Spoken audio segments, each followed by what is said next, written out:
കേന്ദ്രത്തിനും കേരളത്തിനുമിടയിൽ പുതിയ പോരിന് വഴിവെച്ചിരിക്കുകയാണ് ദേശീയപാത ഉദ്ഘാടനം. പ്രധാനമന്ത്രി പങ്കെടുത്ത ഉദ്ഘാടന ചടങ്ങിലേക്ക് പൊതുമരാമത്ത് വകുപ്പ് മന്ത്രി മുഹമ്മദ് റിയാസിനെ ക്ഷണിക്കാത്തതാണ് ഇപ്പോൾ വലിയ വിവാദമായിരിക്കുന്നത്. അതേസമയം ശിലാഫലകത്തിൽ മന്ത്രി മുഹമ്മദ് റിയാസിന്റെയും എംപിമാരുടെയും പേരുകൾ ഉൾപ്പെടുത്തിയിട്ടുണ്ട് എന്നത് ശ്രദ്ധേയമാണ്. സംസ്ഥാന സർക്കാരിന്റെ കൂടി പങ്കാളിത്തമുള്ള പദ്ധതിയുടെ ഉദ്ഘാടന ചടങ്ങിൽ നിന്ന് മന്ത്രിയുടെ പേര് വെട്ടിയതിന് പിന്നിൽ രാഷ്ട്രീയ ലക്ഷ്യമുണ്ടെന്നാണ് സംസ്ഥാന സർക്കാരിന്റെ വാദം. മുഖ്യമന്ത്രിയും മറ്റ് ക്ഷണിക്കപ്പെട്ട മന്ത്രിമാരും അതുകൊണ്ട് തന്നെ ചടങ്ങ് ബഹിഷ്കരിച്ചു. അതിനിടെ ബിജെപി സംസ്ഥാന അധ്യക്ഷൻ രാജീവ് ചന്ദ്രശേഖർ പരിപാടിയിൽ പങ്കെടുക്കുന്നതാണ് നമ്മൾ കണ്ടത്. വിവാദങ്ങൾക്കിടെ പദ്ധതികൾ പ്രധാനമന്ത്രി ഉദ്ഘാടനം ചെയ്യുകയും ചെയ്തു.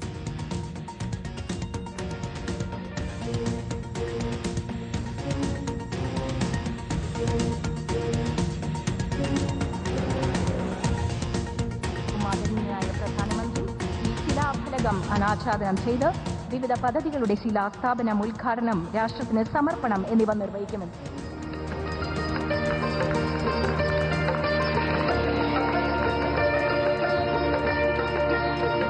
തെരഞ്ഞെടുപ്പ് അടുത്തിരിക്കെ ഏതായാലും വിവാദം രാഷ്ട്രീയ പോരിനുകൂടി വഴിവെക്കുകയാണ്. സജോ ദേവസ്യാണ് വിശദാംശങ്ങളുമായി ചേരുന്നത്.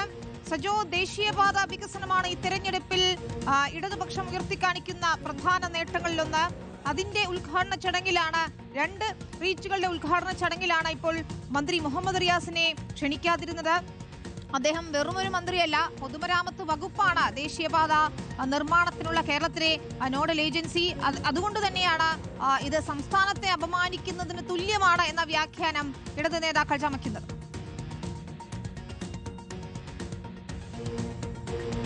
വിനീത, ഉറപ്പായും ഇടത് സർക്കാരിനെ സംബന്ധിച്ച് വീണ് കിട്ടിയ ആയുധമായി എന്ന കാര്യത്തിൽ യാതൊരു തർക്കവുമില്ല. കാരണം ദേശീയപാത വികസനം ഇടത് സർക്കാരിന്റെ വലിയ നേട്ടമായി തന്നെ ഈ കാലങ്ങളിലുടനീളം അവർ അവതരിപ്പിക്കുന്നതാണ്. അതിന്റെ പ്രധാനപ്പെട്ട കാരണം ലാൻഡ് അക്വിസിഷൻ തൊട്ട് അങ്ങോട്ടേക്ക് വലിയ പ്രതിസന്ധി നേരിട്ടിരുന്ന പദ്ധതിയെ സംസ്ഥാനം ലാൻഡ് അക്വിസിഷന് നിശ്ചിത ശതമാനം 25% തുക ചിലവിട്ടതുകൊണ്ടാണ് ആ പദ്ധതി യാഥാർത്ഥ്യമായതെന്ന് മാത്രമല്ല, അതിന്റെ സംസ്ഥാനത്തെ നോഡൽ ഏജൻസിയാണ്, പ്രോട്ടോകോൾ പ്രകാരവും ക്ഷണിക്കണം. അങ്ങനെ മന്ത്രി മുഹമ്മദ് റിയാസിനെ ഒഴിവാക്കിയതിലൂടെ വലിയ അവഗണന വന്നു എന്ന വലിയ വിമർശനം അവർക്ക് ഉന്നയിക്കാൻ കഴിഞ്ഞു. എന്ന് മാത്രമല്ല, സമാന്തര ഉദ്ഘാടനവും റോഡ് ഷോയും ഒക്കെ സംഘടിപ്പിക്കുകയും അതുവഴി വലിയ രാഷ്ട്രീയ ക്യാമ്പയിൻ ഉയർത്തിവിടാനും തീരുമാനിച്ചു എന്നതാണ്. അതിനും അപ്പുറത്തേക്ക് ഏറ്റവും പുതിയൊരു അപ്ഡേറ്റ് കൂടി നമുക്ക് പരിശോധിക്കാം. ഇത് ഡിജിറ്റലായാണ് പ്രധാനമന്ത്രി ഇതിന്റെ ശിലാഫലക അനാച്ഛാദനം നിർവഹിച്ചത്. അതിൽ പ്രോട്ടോകോൾ കൃത്യമായും പാലിച്ചിട്ടുണ്ട്. തലപ്പാടി ചെങ്കള പാതയുടേതാണെങ്കിൽ അതിൽ ഗവർണറുടെ പേരുണ്ട്, മുഖ്യമന്ത്രി പിണറായി വിജയന്റെ പേരുണ്ട്, നിതിൻ ഗഡ്കരി അതായത് ഉപരിതല ഗതാഗത മന്ത്രിയാണ്, അദ്ദേഹത്തിന്റെ പേരുണ്ട്, സുരേഷ് ഗോപി കേന്ദ്രമന്ത്രി സുരേഷ് ഗോപിയുടെ പേരുണ്ട്, കേന്ദ്രമന്ത്രി ജോർജ് കുര്യന്റെ പേരുണ്ട്. അത് കഴിഞ്ഞ് പൊതുമരാമത്ത് വകുപ്പ് മന്ത്രി മുഹമ്മദ് റിയാസിന്റെ പേരും കാസർഗോഡ് MP രാജ്മോഹൻ ഉണ്ണിത്താന്റെ പേരും ആ ശിലാഫലകത്തിലുണ്ട്. അപ്പോൾ അതാണ് പ്രോട്ടോകോൾ.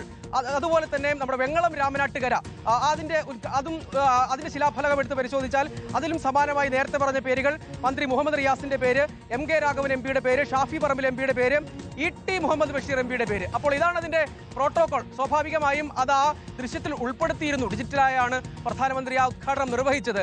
പക്ഷേ അതിന് ഈ കാര്യത്തിൽ BJP നേതാക്കൾ പറയുമ്പോൾ മന്ത്രിയെ അധിക്ഷേപിച്ചുള്ള പരാമർശങ്ങൾ വന്നു. അതിനോടൊപ്പം തന്നെ അവർ പറയാൻ ശ്രമിച്ചത് മുഖ്യമന്ത്രിയുടെ ഓഫീസിൽ നിന്നാണ്. ഇതിനൊരു കമ്മ്യൂണിക്കേഷൻ PMOയിൽ നിന്നുണ്ടാകുമ്പോൾ മുഖ്യമന്ത്രിയുടെ ഓഫീസാണ് ഇത് സംബന്ധിച്ച് ആരെല്ലാം പങ്കെടുക്കണം എന്ന ആശയവിനിമയം നടത്തേണ്ടത്. അത് പ്രകാരമാണ് അതിഥികൾ വരിക, പങ്കെടുക്കുക എന്നതാണ്. അതിനും അപ്പുറത്തേക്ക് ഇതിനെ കാണേണ്ടതില്ല എന്ന് വാദിക്കാൻ ശ്രമിച്ചു.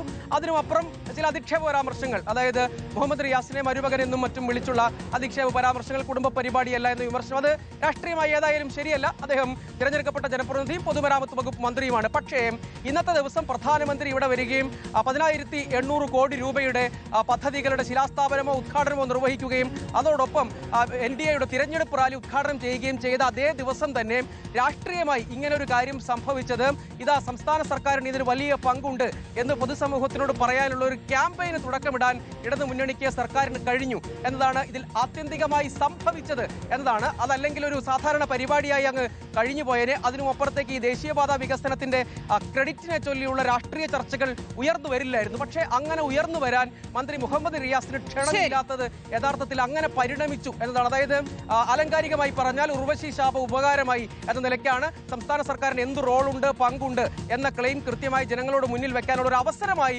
രാഷ്ട്രീയമായി LDF അത് ഉപയോഗിക്കാൻ കഴിഞ്ഞു എന്നതാണ് ഇതിൽ ആത്യന്തികമായി സംഭവിച്ചത്. അതാണ് അതിന്റെ രാഷ്ട്രീയം, അത് തന്നെയാണ്. സജോ വിശദാംശങ്ങൾ നൽകുകയായിരുന്നു.